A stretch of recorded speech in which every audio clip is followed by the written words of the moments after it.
그제 저녁 부산 한 아파트. 20대 여성이 자신의 집에서 빈 여행용 가방을 들고 나옵니다. 또래 여성을 살해한 부산 금정구 피해자의 집으로 가는 겁니다.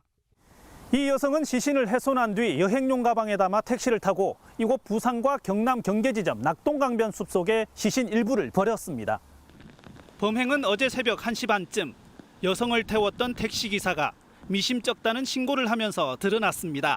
새벽에 젊은 여자가 큰 캐리를 들고 타고 가다가 숲속 근처에서 내려달라고 해서 숲속으로 들어가니까 좀 수상해서.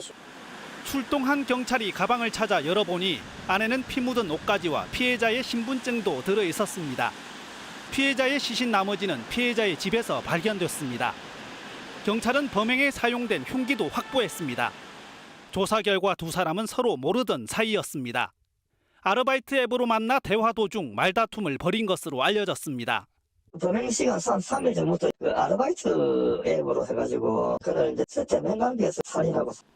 피의자는 살인과 시신 유기 등 혐의 일부를 시인했지만 우발적 범행을 주장하는 것으로 전해졌습니다.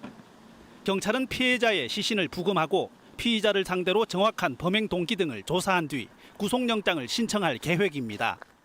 JTBC 구석찬입니다.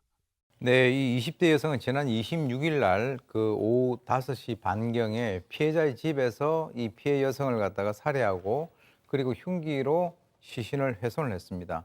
그래서 이제 경찰의 그 발표에 의하면 20대 여성은 이제 범행을 저지르고 난 이후에 자기 집으로 돌아가서 이 시신을 담을 여행용 가방을 들고 다시 왔다는 거죠. 그래서 그 여행용 가방에다가 시신의 일부를 담았다라고 하는 거 보니까 또 나머지는 또 집에 놔둔 것 같은데, 그리고 이제 아까 말씀하신 대로 택시를 타고 경남 양산 인근에 있는 낙동 강변의 그 풀숲에 시신 일부를 갖다가 유기한 것이죠. 이 20대 여성이 고등학생 자녀를 둔 학부모인 것처럼 가장을 했고요. 이 피해자는 인터넷, 그러니까 온라인에 과외 강사로 등록을 해놨습니다. 그러니까 과외를 자기가 할 학생을 구하고 있었던 여성인데요. 일단 뭐 고등학생 자녀를 둔 학부모로 소개하면서 20대 과외생을 구하고 있다 이렇게 접근했는데 이게 이 사건이 발생한 3일 전입니다. 그 전까지는 일면식도 없었고. 근데 이제 이 여성의 거주지를 딱 듣고 이 피해자가 거긴 너무 멀어요. 예. 너무 멀어서 제가 과외를 하기는 어렵겠네요. 라고 하니까 지금 이 20대 여성, 그러니까 가해 여성이 내가 맞벌이라 좀 힘들다. 우리가 아이를 보내기라도 할 테니까 그냥 좀 과외를 한 번이라도 좀 해줘 보면 안 되겠냐. 이렇게 접근을 한 겁니다. 예. 일단 보통 저런 어플에는 과외 선생님으로 등록하는 사람 말고 학부모라고 하는 사람의 신상은 전혀 알 길이 없어요. 알 길이 거짓말하면. 없죠. 예. 근데 저 여성이 도대체 왜 저런 행동을 해서 이 피해자에 접근했는지 정확하지 않습니다. 자, 그 여성이 그 경찰서로 이렇게 끌려오는 모습을 봤더니 그 경찰이 이제 공범 여부를 이렇게 판단하는 이유 중에 하나가 체구가 엄청 작더라고요.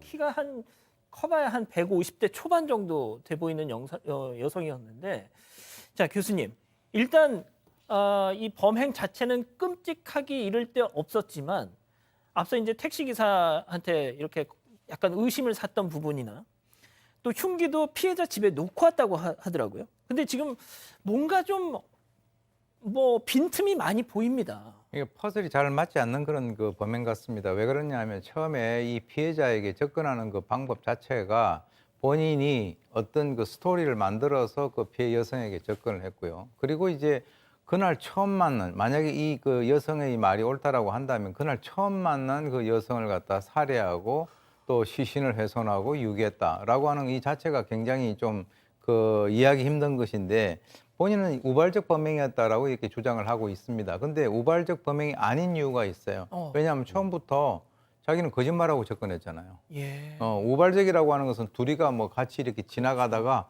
거기에서 우연히 뭐 어떤 일이 발생이 돼가지고 뭐 살해를 하는 것을 우리가 우발적 범죄라는데 아주 철저한 그 계획적 범죄가 이제 보이고요.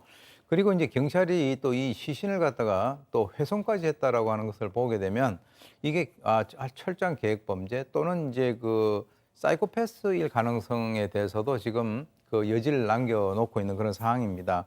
그리고 피해자를 살해를 하게 되면 보통 이게 뭐 상당히 사람이 당황하게 되거든요. 그런데 크게 동요하는 그런 모습도 별로 없고 범행을 은폐하려고 그렇게 뭐 안에 집어넣고 택시를 불러서 거기까지 갔다라고 하는 거. 그런데 좀 특이한 것이 이제 경찰 수사에서 쭉 나온 것인데요.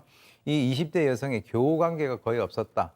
그러니까 주위에 있는 사람들하고의 인간관계가 거의 없는 그런 상황에서 지금까지 살아왔다라고 한다면 혹시 혼자서 여러 가지 어떤 공상이라든가 환상 속에서 저런 일을 독자적으로 벌린 것은 아닐까라고 하는 그런 의심도 듭니다.